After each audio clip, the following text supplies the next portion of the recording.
So about 2 years ago, we received a round of grant funding from the Minnesota Pollution Control Agency.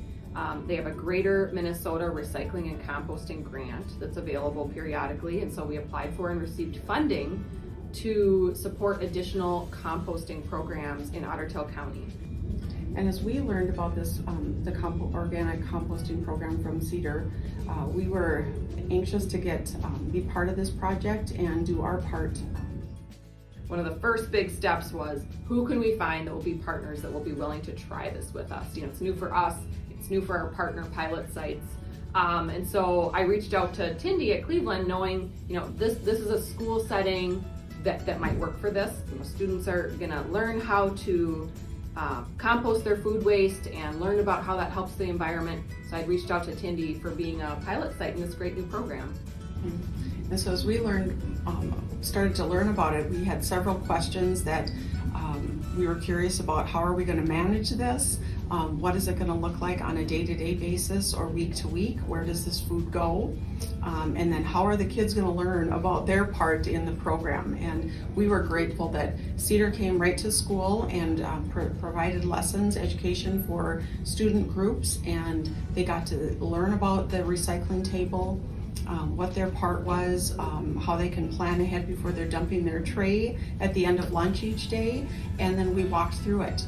And so they were introduced to the concept. They got to see the recycling table ahead of time.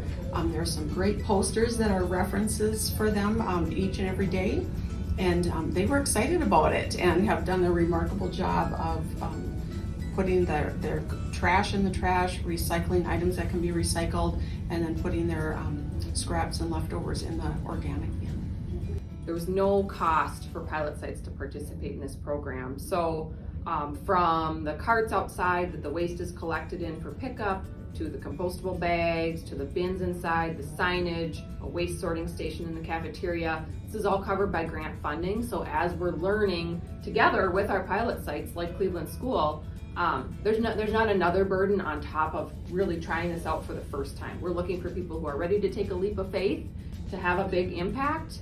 And so providing all those resources and then also, you know, really coming in and working with students those are both really critical pieces to making this work as we're trying it out.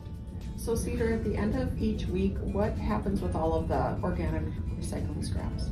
Yeah, so once sites bag up their food waste in compostable bags and put them out in their collection carts, like happens here, there's a weekly collection route on Fridays. So a truck is actually coming around on a dedicated route, picking up food waste from these 22 sites, and then it gets hauled down to a commercial compost facility in Hoffman, Minnesota. So really what we're seeing at most of our pilot sites is anywhere from 200 to 1,000 pounds of food waste at each site getting out of the garbage, and instead of going to a landfill, going to a compost facility. So at a school like Cleveland, I would estimate it's probably 500 to 600 pounds a week of food waste that we're getting out of the garbage. So as a whole, in about a 9-month time period, we've at 22 pilot sites, we've gotten over 200,000 pounds of food waste out of the garbage. So this is having tremendous environmental impacts and huge climate impacts.